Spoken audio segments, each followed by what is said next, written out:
Welcome to this explainer. An April 8th ceasefire in the region didn't just mean a sudden pause in the fighting. Actually, as recent reports reveal, it triggered something else entirely, a highly calculated operational window for rebuilding. So we're going to jump right in and break down exactly how this so-called crane truce actually works. Let's dive into this by asking a really fundamental question. What actually happens when the missiles stop, but the war itself isn't over? Well, a halt in military activity is often just the starting gun for a totally parallel race.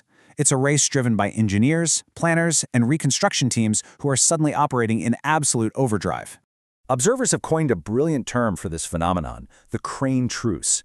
Basically, it's an operational window to restore critical systems, restart disrupted infrastructure, contain civilian damage, and, this is absolutely crucial, shape a domestic narrative of resilience. Official messaging immediately linked the rapid reconstruction of war damage directly to the idea of national endurance. It's a fascinating, multi-layered strategy, and we are going to break down 3 of these overlapping layers right now. All right, starting with layer 1, the public flex. This is all about rebuilding transport and using strategic messaging to project everyday stability. Just think about this for a second. 40 hours. That is literally all it took to completely rebuild a 7-span railway bridge in Qom following the strikes. Returning this key corridor, which connects central Iran to the southern regions, back to service so rapidly wasn't just some impressive engineering feat. No, it was a loud, highly deliberate signal to the public. It told them that the state maintains absolute operational control and that the disruption has been successfully contained. But aviation, that requires a totally different approach. You can't just patch a runway and call it a day. The Civil Aviation Organization rolled out a very strict 4-phase reopening. They moved from basic transit routes to eastern inbound flights, then to major hubs like Mehrabad and Imam Khomeini in Tehran, before finally securing the western airspace. This phase strategy shows that restarting aviation is really about carefully restoring functional navigation systems step by step and rebuilding that crucial international confidence that flying over the country no longer carries unacceptable risks. Moving on to Layer 2, the domestic soul. Here we're looking at how they confront massive housing burdens and work to restore cultural identity. Look at this staggering number, 99,878. That's the amount of damaged housing units officially assessed by the Housing Foundation. Rebuilding a bridge or a road is, materially pretty straightforward. But this figure, this represents a massive, sustained civilian challenge. It forces the authorities into a really tough spot, balancing widespread displacement, complex logistics, and heavy compensation payouts against much wider ongoing economic and military pressures. And the domestic toll extends deeply into education, too.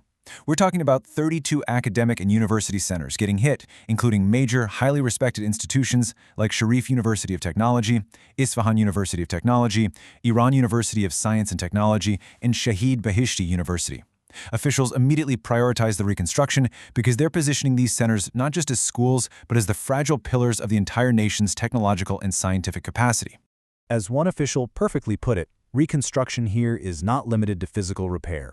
It represents an effort to restore collective memory and reinforce national identity. With 149 heritage sites and museums damaged across 20 different provinces, mobilizing experts to restore these UNESCO-listed landmarks isn't just some luxury.